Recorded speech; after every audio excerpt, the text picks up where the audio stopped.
Welcome to About Sustainability, a podcast by the Institute for Global Environmental Strategies, or IGES. So far, we have quite frequently spoken about the Sustainable Development Goals, or SDGs, on this podcast. In an effort to more deeply understand them, over the next few months, we're going to zoom in on each of them in turn. We'll invite experts to join us and pass out more about an individual goal, where we are in terms of achieving it, and the challenges it presents. We'll also discuss how each goal, including those that are not environmentally oriented, is linked to environmental sustainability. In the first of these SDG-focused episodes, Erin and I'm André, spoke to Atsushi Watabe, who we call Watabe-san at the office, and Dwayne Appleby, two IGES experts who've studied and written about SDG1 on ending all forms of poverty everywhere. Watabe-san is Program Director of the Sustainable Consumption and Production Unit at IGES. His background is in the sociology of rural development, population movement, and migration in Southeast Asia.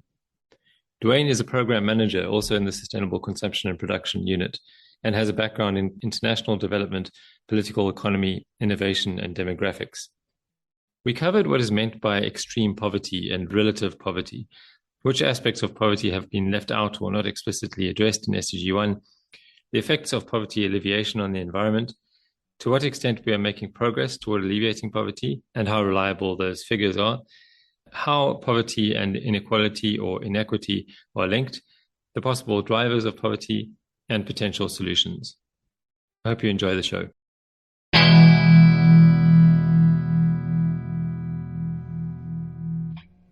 I thought it might be good to start by getting some definitions defined. So Watabe-san, I have a couple which I was wondering about, and then I think Erin might jump in with a couple of others. But I think it might be a good idea to start by just talking about what is meant by poverty versus extreme poverty, first of all. So starting with the general meaning of poverty, actually, as you said, it meant quite many things. So the simplest meaning will be the state of lack of money or lack of assets or material possessions. And in this sense, the extreme poverty is close to this very classic definition of poverty because it is now considered that people living below the income of 1.9 US dollars a day is considered in the poverty situation in the definition. Mm-hmm. So this is the kind of classic definition, and we consider that regardless of the societal situation or economic situation in many countries, people living this line will be in the extreme poverty or extreme difficult situation to have safe and decent living. Mm-hmm. So that's the extreme poverty. But we can easily imagine that depending on the societal situation, for example, commodity prices are quite different among societies. Mm-hmm. So even if people having much more income than $1.9 often face difficulty in meeting the basic day-to-day demands like their shelter, energy, nutrition, and so on. So in that sense, we also have ideas of relative poverty where we also count on the situation of the society as well as the comparison among the group of people in the same society in terms of the income level as well as the nutrition or access to basic needs and so on, including nutrition, healthcare, shelter, clothing, or education, and so on. So these are the second meaning of the poverty. So the later part of SDG1 mostly consider this second definition. Yeah, I just want to, I guess, jump in and say that when we talk about this this poverty line of $1.9, we're talking kind of the international poverty line as established by the World Bank and the United Nations system more generally. And so this is, as Watabe-san suggested, this isn't just a measure of income. This is a measure of consumption. So it represents the relative dollar value that you spend every day to meet your basic needs: shelter, energy, food, transportation, things like that. So this is a consumption profile, and it is influenced by market exchange rates, as Watabe-san mentioned. When you go to a different country, a different context of rural versus urban, that $1.90 will buy you more or less. So we need to keep that in mind. And as a community or as a household or a family continues to grow, to gain more income or moves from one place to another, that's also going to change as well. So it's a useful tool for us to think about when thinking about extreme poverty. But we always need to remember that it is a bit nebulous. It's a bit arbitrary in that sense. Do you know how it was decided? Like 1.9 sounds quite random. Yeah, it is quite random. I'm not sure the exact methodology that was used to determine it, but it is in development economics, it is considered to be an extremely low estimate. There are a number of schools of thought within development economics that suggest that we really ought to be considering the extreme poverty line at closer to $7.40. Okay. That would be a better indicator. And I guess it's a bit ironic that we call it the extreme poverty line and then we set the number so extremely low. Because it like we've been saying, it doesn't really capture the fact that if you are living in extreme poverty in one country or in a rural setting, it's very different than when you're in an urban setting.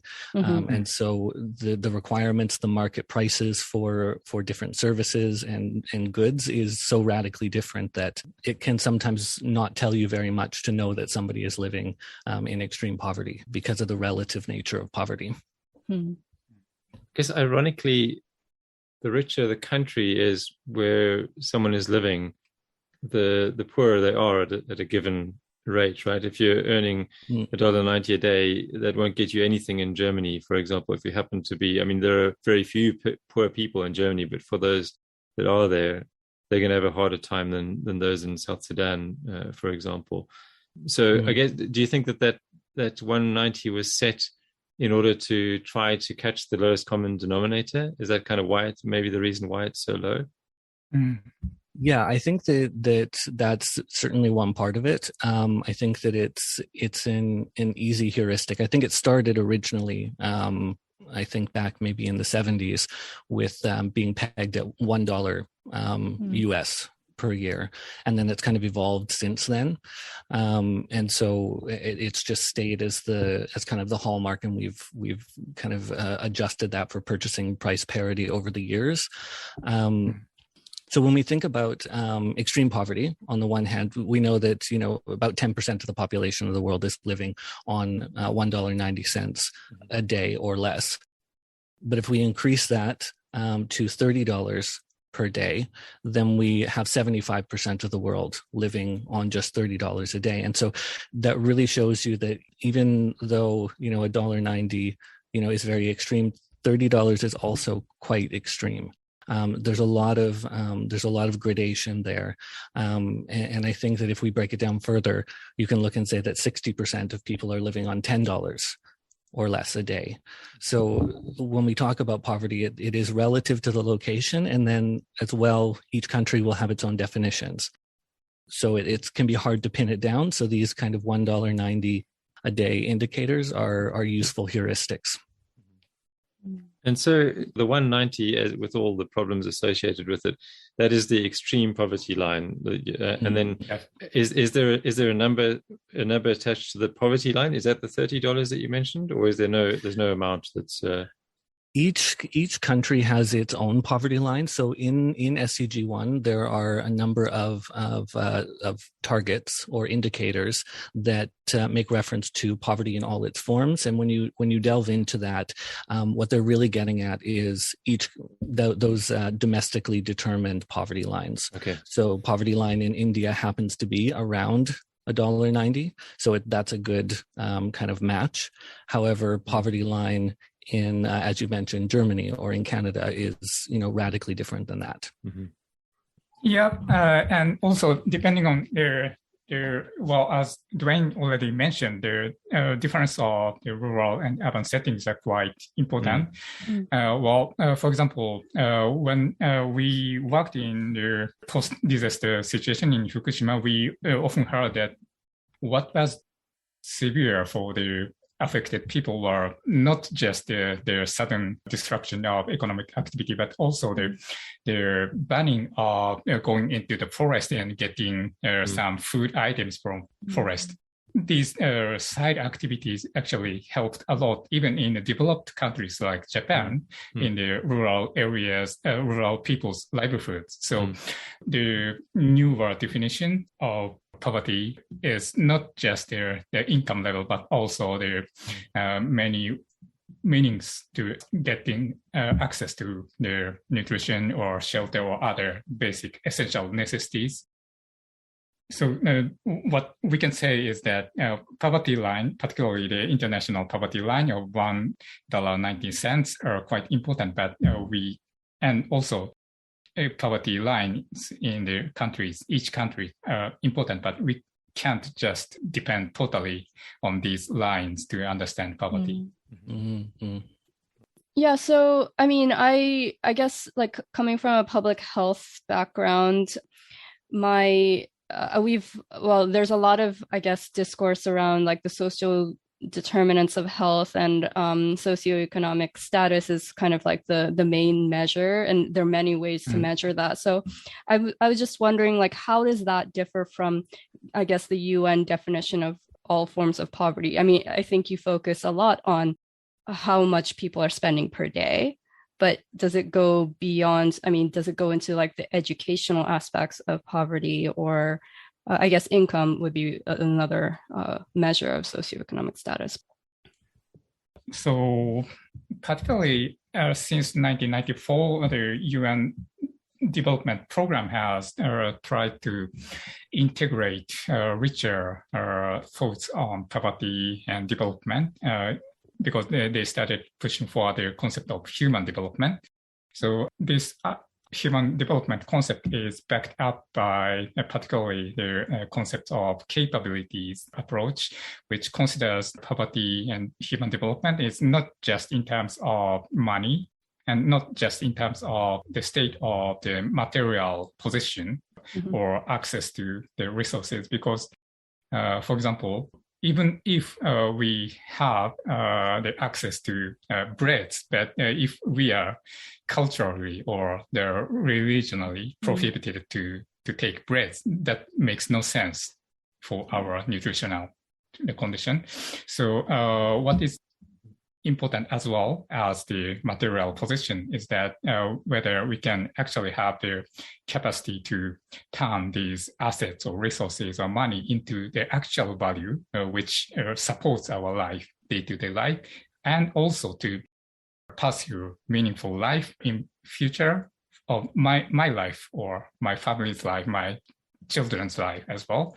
So in this sense, it's as you rightly mentioned, that education, access to education, or probably not just access, but the societal support to help all families to send their kids to education or even adult education is quite important to mitigate poverty.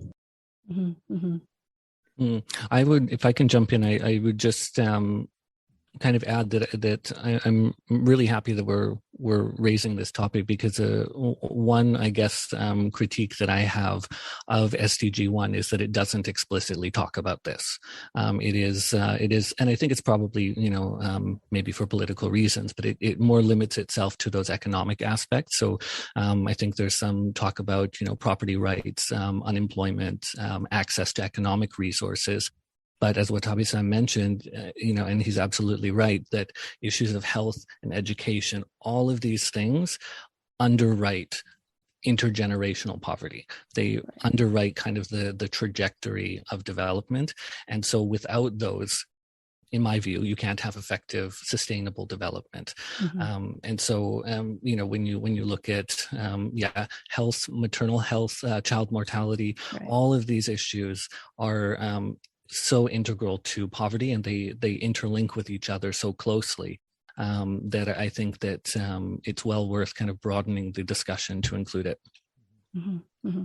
One paper I and Dwayne co-authored put forward the concept of agency as well as commitment in relation to the poverty eradication, because in these concepts, we don't see that people just need to maintain their life, but people have the agency and capacity to commit to the societal situation, for example, or to the environment, or to the happiness of their neighbors or families, their ancestors.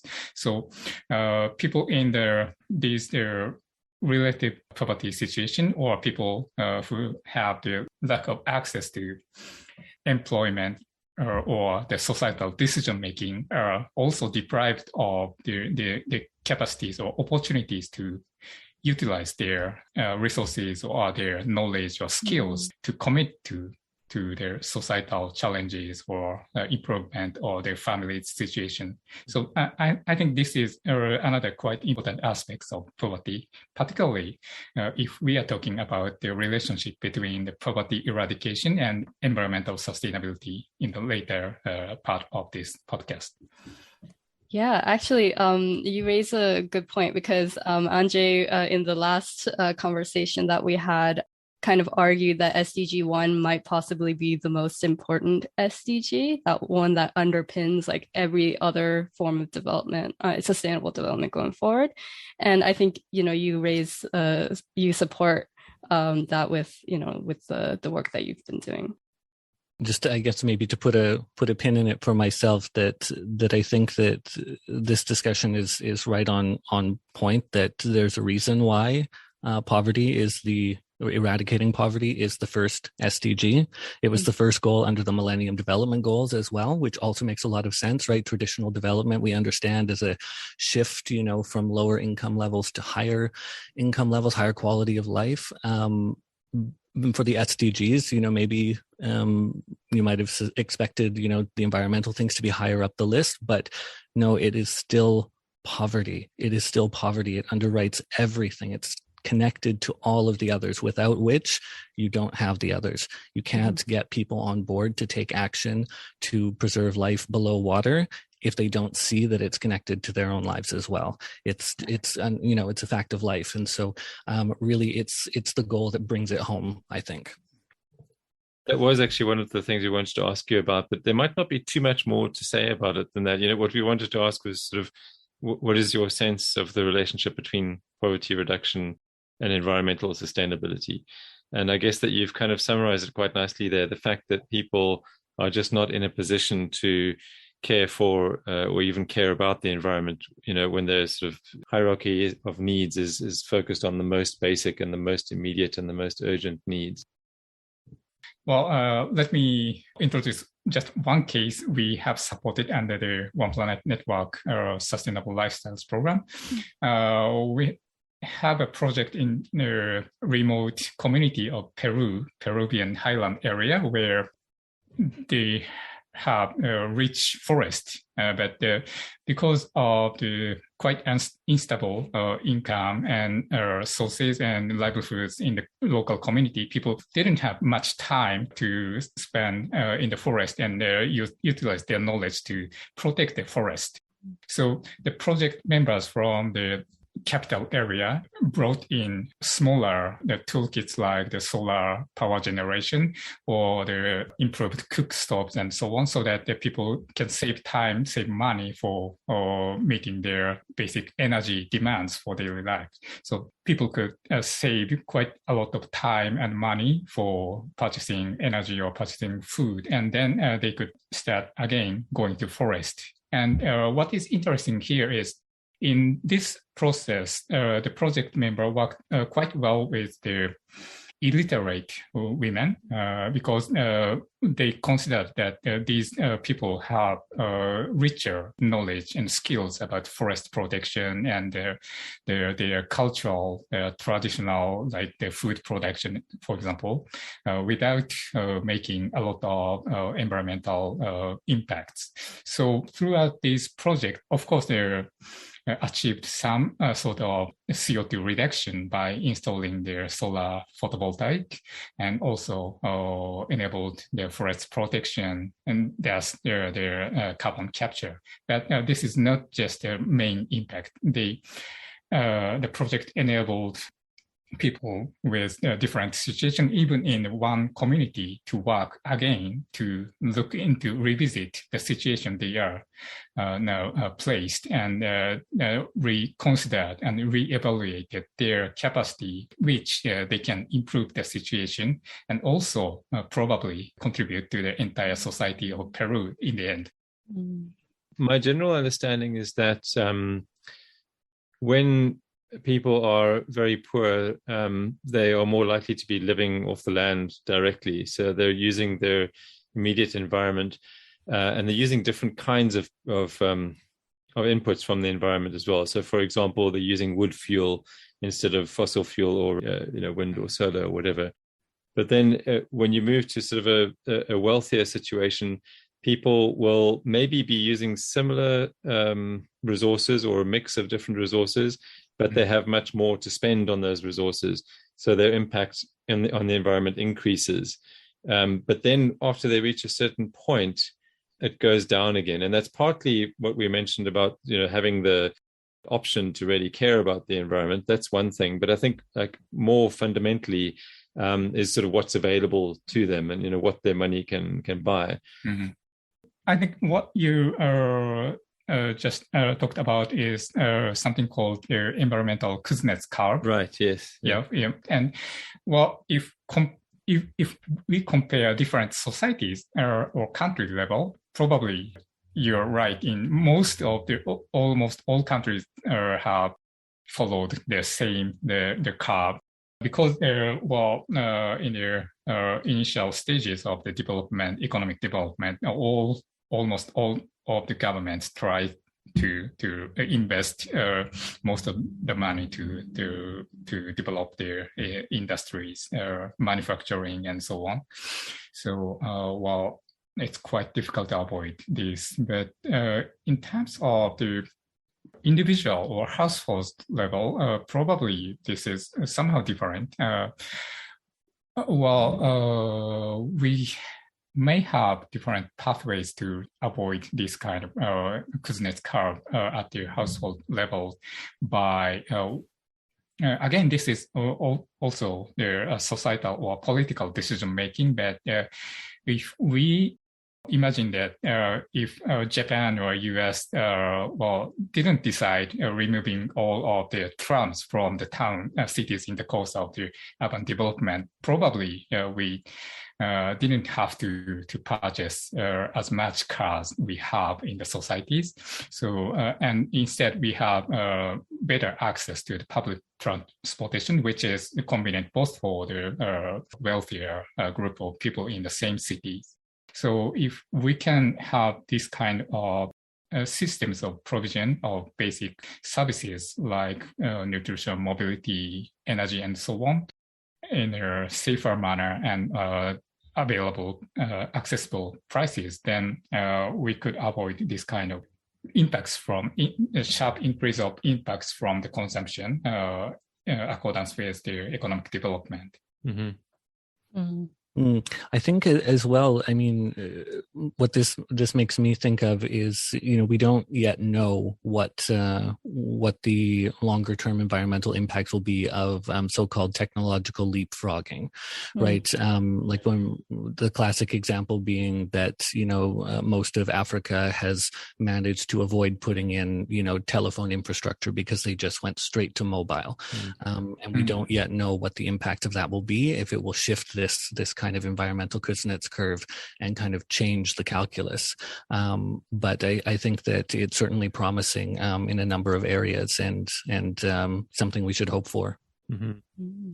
Yeah, because I guess the issue is not just the top of the curve, but also the fact that what we ultimately want is for everyone to be comfortably wealthy. And the fact is that someone who's comfortably wealthy is probably having a bigger impact on the planet than someone who's very poor. So if you look at the beginning and the end of that curve, there is still a difference, right? Or maybe not. I don't know, but that's kind of what I'm not entirely sure about. So is that a trade-off between poverty alleviation and the environment, or do you think that with technology? I mean, technology is the reason why we've been able to achieve that so far. So do you think that with technology, with leaps like the ones that you just mentioned, it's possible to actually be wealthy and have the lowest possible impact on the planet as well? I think that's a really tricky question. Classically, I always think of the example that it takes a lot of money to live life as a minimalist, right? And if you're a minimalist, you have a very low, a relatively low footprint. But I think that when we're talking about development, when we're talking about alleviating extreme poverty and absolute poverty, I think that there's almost necessarily an expansion of footprint that comes with that. And when we think of that environmental Kuznets curve, yes, we need to think of how high the peak is, but we also need to think about how many people are under the curve. That's also a really big impact, and it's something that I think is. I think since the 1980s, people have been rather hesitant to talk about population as an input into environmental considerations for a variety of reasons.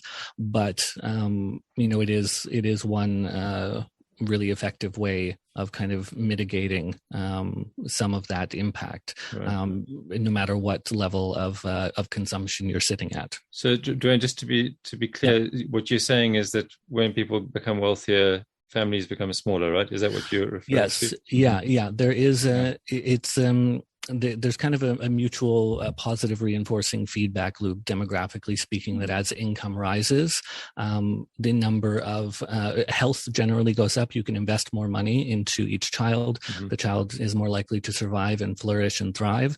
And so you end up having smaller families over time. And so then that kind of reinforces you can spend more money on each individual child, and it just kind of snowballs from there.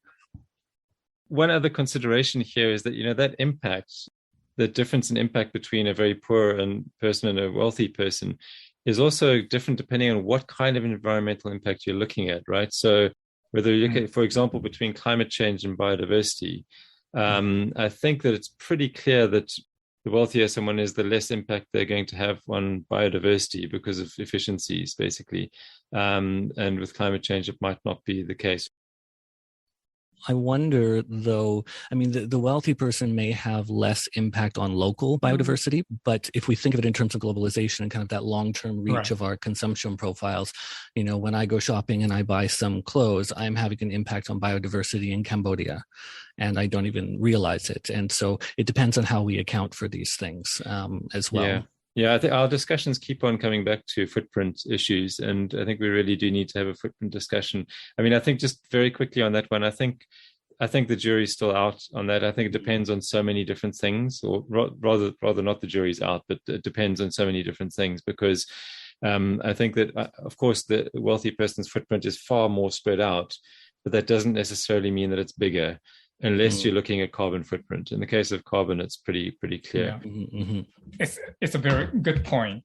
Well, actually, when we compare the cities in Japan in terms of their average household carbon footprints, well, you're right, because the cities in the suburban areas or rural areas have much higher footprints than Tokyo or Osaka, mostly because of the different situation of the public transportation in the mega cities, and also in the remote areas, particularly in the northern areas. People have larger houses and also not well isolated houses, and they spend much kerosene for heating in the northern area of Japan. That makes their footprint far higher than people living in Tokyo, even though the income level is not comparable. Like 70 or 60% of the households in Tokyo, they have higher footprints. But the point is, of course, the large footprint and smaller footprint is also important. But I think what is more important in terms of the discussion of the footprint is, as Dwayne said, people, particularly living in the city area,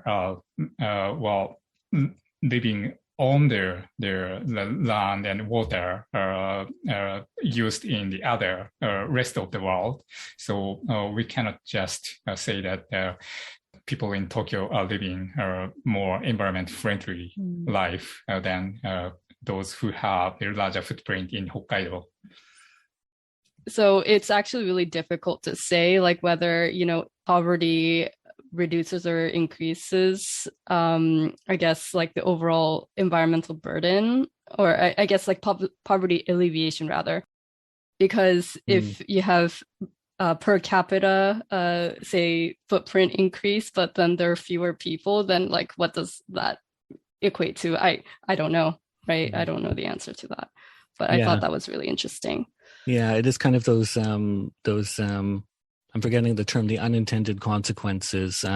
You make a positive change where we see this in industry all the time. You make an efficiency increase and we think, oh, this is great. We're going to have, less environmental impact, but then it just means that we saved money as well in the process. And so we just produce more and we sell more. And, we have maybe a benefit in terms of people's well-being goes up. They can consume more, they're happier, but we don't consider often the environmental side of that. That's the Jevons paradox, right? Yes, thank you. Yes. I was going to actually also ask earlier on about measurement of SDGs. Do you think we should go into that? What do you reckon? Yeah, actually, yeah. Can we this is very interesting stuff. I wish I could, we could continue it. But if we could go to maybe focus on like the targets and indicators a little bit more on SDG1. I mean, you mentioned that there are certain things that have been left out. And I think, Andre, you were wondering about target 1.4. Yeah, at the beginning we were talking about measures of extreme poverty and and so there's that figure that you explained in great detail about how that came about. But I guess my question would be more like, how reliable are these figures of how many people, what percentage of the world's population is in extreme poverty? They're stated with, and I understand that the reasons why they're stated with confidence, but sometimes I wonder how good the data are. To say that between 2015 and 2019 it was something, and then it changed in 2020. So even from year to year, these figures are stated with some confidence. So my understanding of where we get this data from, and my favorite source for this data is Our World in Data, which is a production of the World Bank. And the World Bank and the United Nations system in general gets their data largely from national governments. And so these are based on national surveys that are done every year, every few years, depending on the resources of the government. Now, what a potential weakness of this is whether or not these have longitudinal comparability. If there have been shifts in the way that things are measured, I believe that the economists at the World Bank make every attempt to kind of adjust for this and to compensate for it.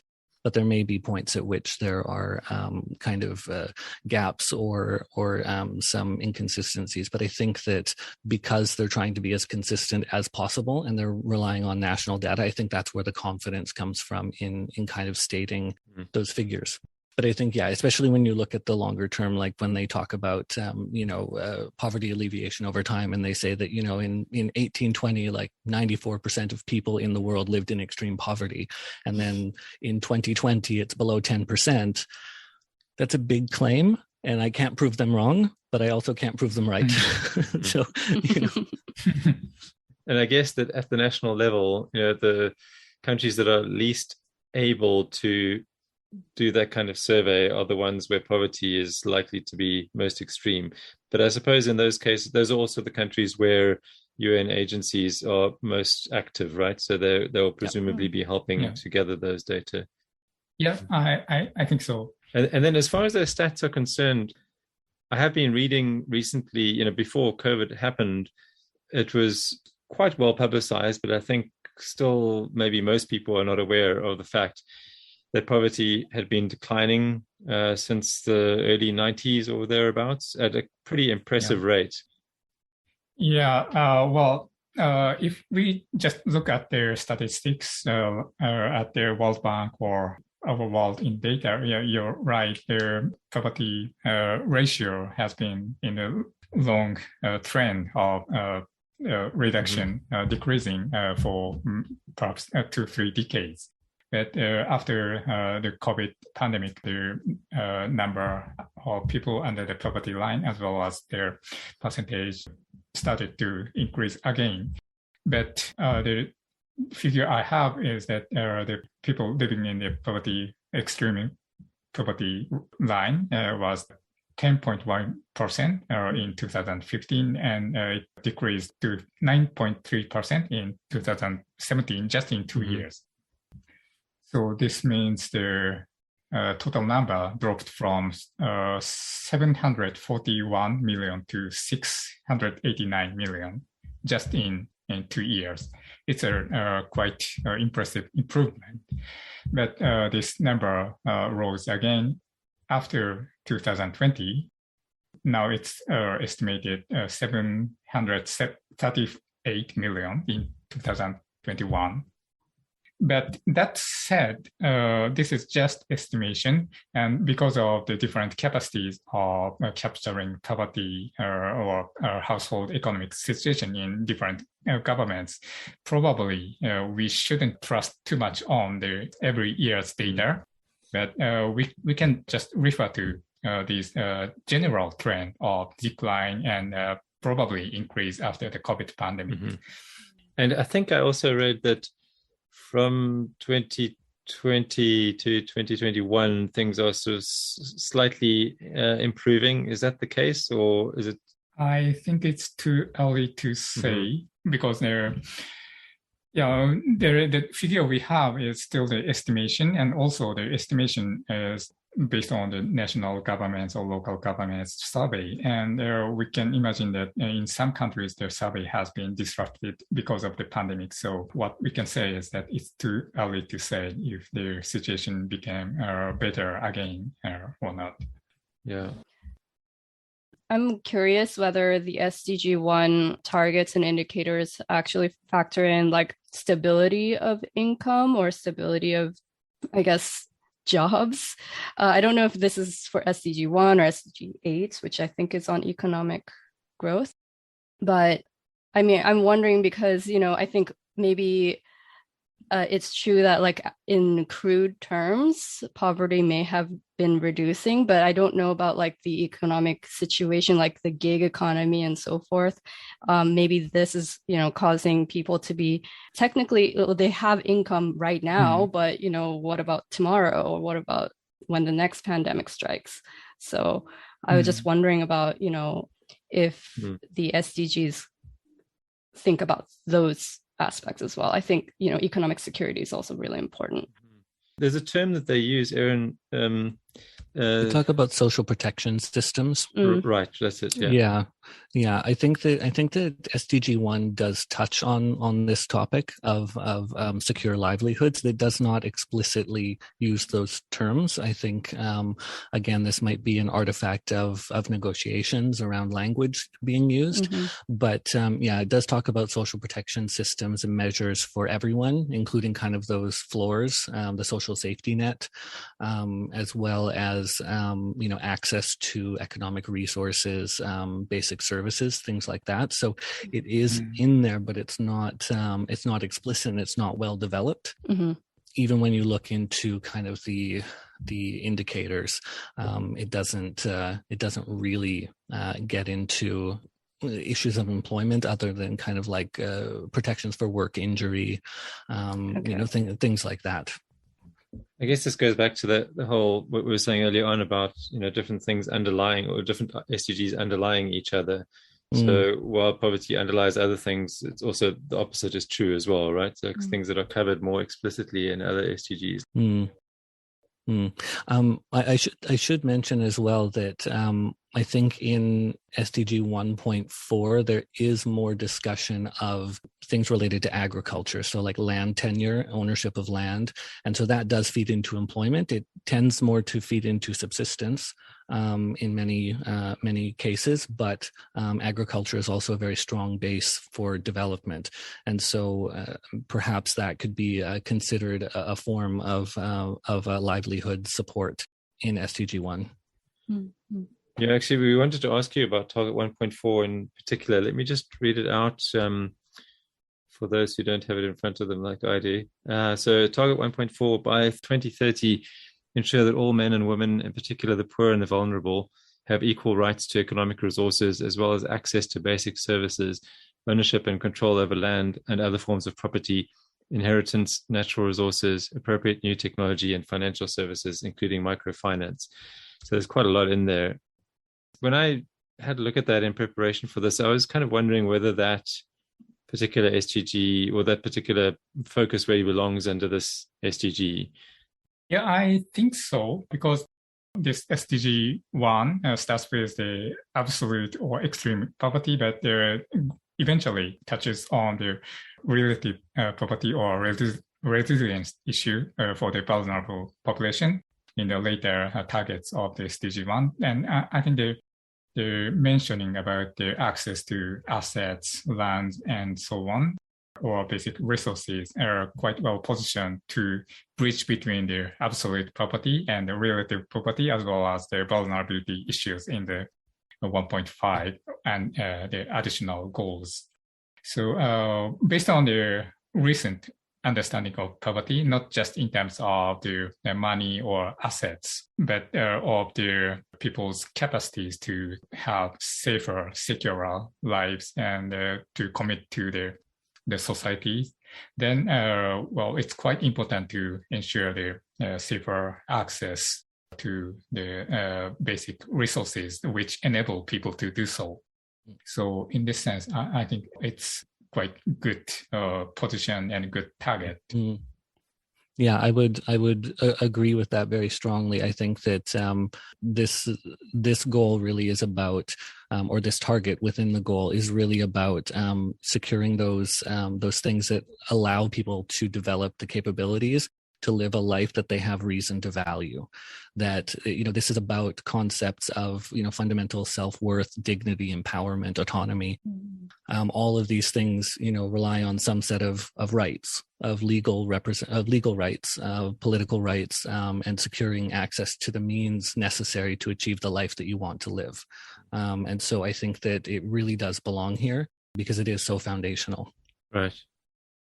I guess that what I was wondering mostly about there was kind of this kind of relationship between inequality and poverty, because I think, inequality and poverty are two different things.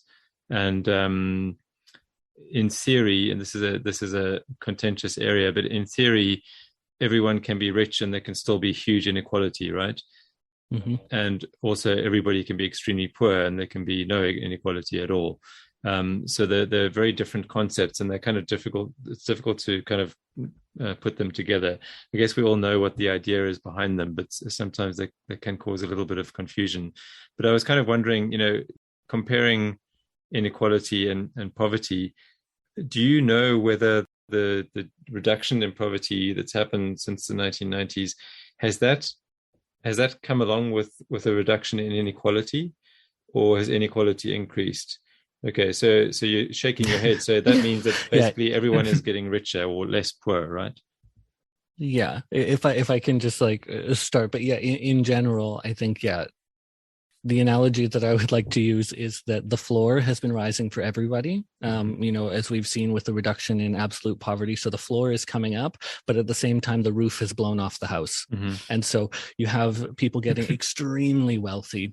At the same time as you're having moderate benefits at the bottom of the pile, but benefits nonetheless. Okay, so then, this is kind of really a discussion for Target 10, but it's going to be months before we get around to that. So let me just push this a little bit further. The question then would be, what is wrong with that? If people are getting less poor, then what is wrong with the stinking rich getting even more stinking rich? And then just to add to that, as far as I understand, billionaires like Elon Musk, the fact that he's a billionaire means that a whole lot of other people are richer. It doesn't make anybody poorer. It just makes other people richer. So what's wrong with that? I enjoy this question because it's fundamentally a moral question, right? It's not an easy question in terms of, the economics. Some people will make a reductive argument and say that, well, if you took Elon Musk's wealth and you divided it up amongst all these people, you would have, I don't know, I'm not doing public math, but 100,000 millionaires, right? This would be amazing, right? But within capitalist systems, concentration of wealth has its benefits. There are knock-on effects. Not that I'm advocating Reaganomics and trickle-down economics, things like that, but there's certainly an argument to be made that it's not fundamentally a bad thing to have inequality. It's just when the magnitude of inequality becomes so stark that I think it causes political problems. It causes those kind of societal problems. It's not necessarily an economic problem or a problem of production or a mathematical problem. It's a human problem, a social problem.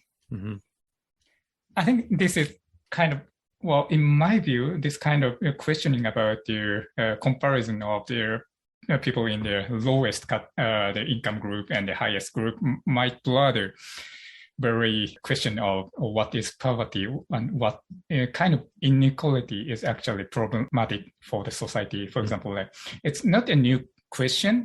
Like 25 years ago, where we said that even if we add up all of the income of the people working for their factories producing Nike shoes doesn't equal to payment from Nike to Michael Jordan. But this comparison is quite illustrative about to talk about the extreme inequality, but it doesn't help us think about then what is the problem people living in such a low income situation in Vietnamese factory, Cambodian factories are facing.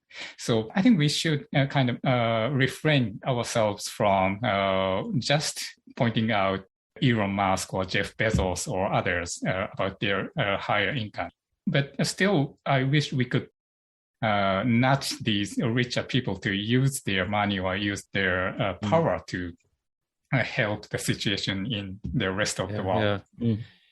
I was just thinking that this really, underlines for me that quite often it's the discussion might be slightly misframed, or we're using two very similar words in ways that are problematic. That do you mean poverty and inequality?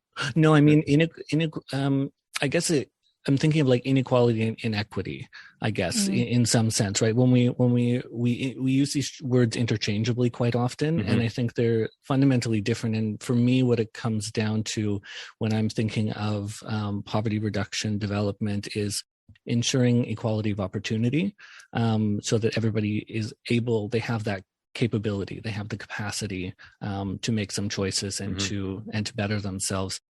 And I remember one of my former professors had said something that, if you're concerned about, equality of opportunity in the future for your children, then you should be concerned about inequality of outcomes today, because, we like to think that we live in a meritocracy, but we kind of don't. And a lot of your pathway in life and what's available to you comes down to the luck of birth, what country you're born in, what parents you're born to, and things like that. And so it also kind of harkens back to like John Rawls' kind of theory of justice, of wanting to be born into a world where you would be happy living in that world, no matter if you were born poor, rich, or whatever, because you know that the system is fair and that you have a fair chance. Yeah, so this point is somehow related to the earlier point we discussed about why the access to the basic resources or opportunities like education, jobs are quite important.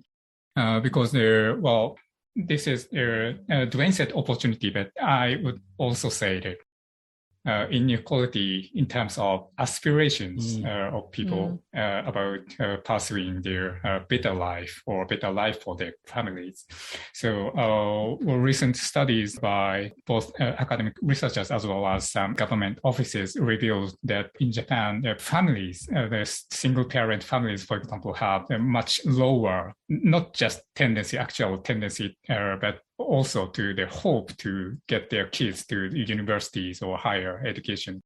So the problem of the lack of safety net for the single-parent households in Japan is not just their situation in today, but this also deprived them of their aspirations for the so that even though their current situation is not very good, but they can hope a better future. So this makes the kind of reproduction of poverty, both in relative poverty or the poverty in terms of their capacities to gain their economic and societal opportunities. So I think, again, in the target 1.4, the SDG says that it's quite important to secure the access to basic resources, because this is not just eradicating that poverty today, but also this helps the society to reduce their relative poverty in future.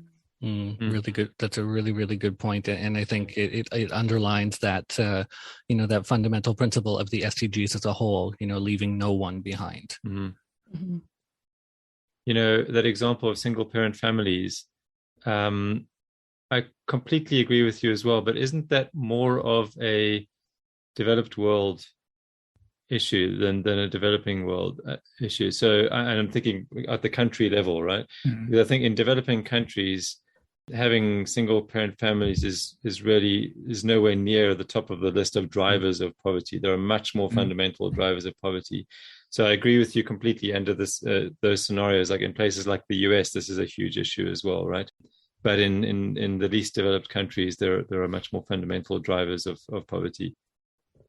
I agree. There in different countries, there are many different reasons for poverty. So in developing countries, probably single-parent families are not as serious problem as they're in US or Japan. But here's another kind of consideration we need to make, because the reason, if we say that single-parent family is not as serious problem as developed world in the developing world, then this means also that there might be some societal support, like their grandparents or their siblings or kins or neighbors can also support. But in the developed world, particularly in the urban areas, we don't have such support. So that makes the single parent issues much more serious. I can say that we can distinguish poverty because of lack of development and because of the development. Poverty because of development can be also considered. Yeah, very interesting point. I had never thought of that before. I guess this whole discussion I think it's really good that we're talking about drivers of poverty, because I guess that's the most difficult thing to talk about, right? Or to know about. You've just mentioned one very important factor there, but again, going back to the least developed parts of the world, what are the solutions to poverty? There's a book by Dambisa Moyo. She's a Zambian author. Dwayne's nodding his head. Her thesis is that aid is not only not helping, but it's making things worse as far as poverty is concerned. But whether or not you agree with that, I guess that the point is that aid is not going to solve all of the world's poverty problems, the developing world. Just to throw this question open, do you guys, maybe I can go back to Dwayne this time, do you have any sort of ideas of like what are the main things we need to do? What are the main drivers and what are the main things that we need to do to address those drivers? I know that's a huge question. Yeah, I was just going to say just a very small question. All right.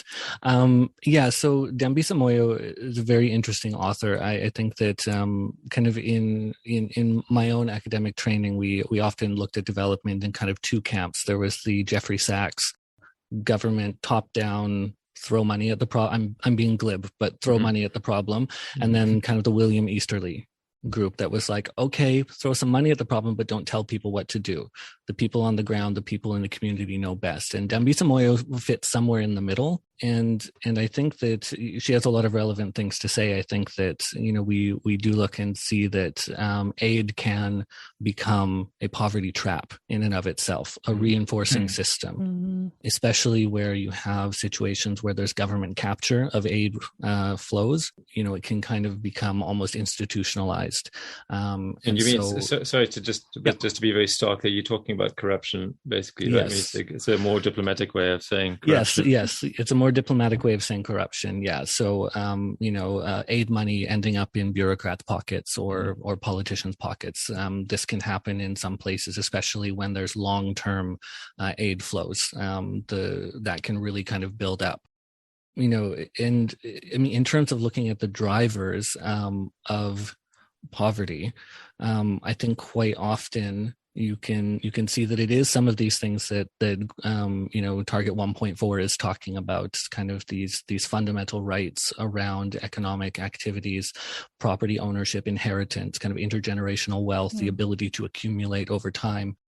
And just to kind of name drop another set of economists thinking about this, but Abhijit Banerjee and Esther Duflo, who won the Economic Nobel Prize in 2019, I think they kind of take a different approach to this. It's also kind of on the William Easterly side of things, where it's, people know best in their community what to do, but they take an experimental approach to it. And so they identify a driver and they say, okay, in this area, there's some health barriers. So we really notice that health is causing a slowdown in development. It's causing a slowdown in employment, educational participation. So how can we encourage people to better engage with the healthcare system? And so they run experiments to kind of randomized control trials to figure out what will people respond to. Is it, if you go to the doctor, you get, a bag of rice. Maybe that's really relevant in one place, or in another place, it's you get access to another service that's beneficial, like a childcare service or something like that. So, it's the drivers of poverty are so hard to really get at, because it's going to be different in different places. But fundamentally, I think it is, it's education, it's access to resources. And also, I mean, like Watabe-san just said, it is, having that freedom to dream, to think that it's possible for you to live a different or a better life, or, empowerment. Exactly. Yeah. And I think that's, going back to what Watabe-san was talking about, the developed world examples, but I think that does apply very much to the developing world as well. I mean, coming from a developing country myself, there's a very big difference between someone who's maybe living at the poverty line, who doesn't know that there's any possibility to do anything other than that, versus someone who's living at the same level but has an idea in their head that they can do better than this. I think it's almost certain which of those two people is likely to do better. Okay, so I just, while we're talking about Dambisa Moyo, one of the examples that she mentions is how in parts of Africa, mosquito nets were supplied to communities to help with malaria. So this is maybe more health related than poverty related. So it's not the best example, but the poverty thing comes into it, where there was a local person there, or local people who were selling mosquito nets to the public and creating a business, building the economy in the area. And they immediately went out of business because those people suddenly had free mosquito nets handed out by the UN or whoever it was. So basically, I think her point there is that building capacity to build, society and economies is much better than just handing over money, even if you could bypass the corruption trap, or the government capture trap. So I mean, how much of that, how much of the issue is down to that, to kind of building capacity at the local level? Yeah, I think the example of mosquito net it's quite a good one, actually, because if we tackle poverty, and if we just give something like money or some resources and their equipment to the one family under poverty line, then that's it. It doesn't actually grow the capacity of the society to continuously generating income or continuously producing the basic necessities or the protections like mosquito nets. So what we should consider is how we can design the aids so that we don't just address the poverty or any other insecurity issues today, but also to grow the capacity of the society to continue developing what is necessary for them and continuously dreaming what the society can achieve tomorrow. So this is kind of their basic principle we should have in mind. That said, as Dwayne said, we should be also quite very mindful of the corruption or the governance structure of the local societies so that their aid given is not just brought to the pockets of someone of the society, or the aid given does not disrupt their economy of the local society by your example of mosquito nets illustrated. And I think that just on this topic of mosquito nets, because I think this is such a classic example, and I think that Dembi Samoya also explains that, later on, because so many mosquito nets were given into this community, some people started using them as fishing nets for small fish, because they were just like, what do we do with these? There's so many of them. And this is kind of, on the one hand, you have a poverty trap. On the other hand, you have kind of an aid trap where, there's some research shows that, mosquito nets reduce childhood mortality, which then has knock-on effects for educational attainment, knock-on effects for, household fertility. And so it's really beneficial. And so people throw a lot of mosquito nets at the problem. And I think that that's one reason why when we're talking about SDG1 and we're looking at how to reduce poverty, nothing within any of the goals or any of the targets talk about any specific solutions. None of these kind of, it kind of rejects the idea that there's a silver bullet or a panacea that's going to fix the problem. And it stays open and stays responsive to local on the ground needs.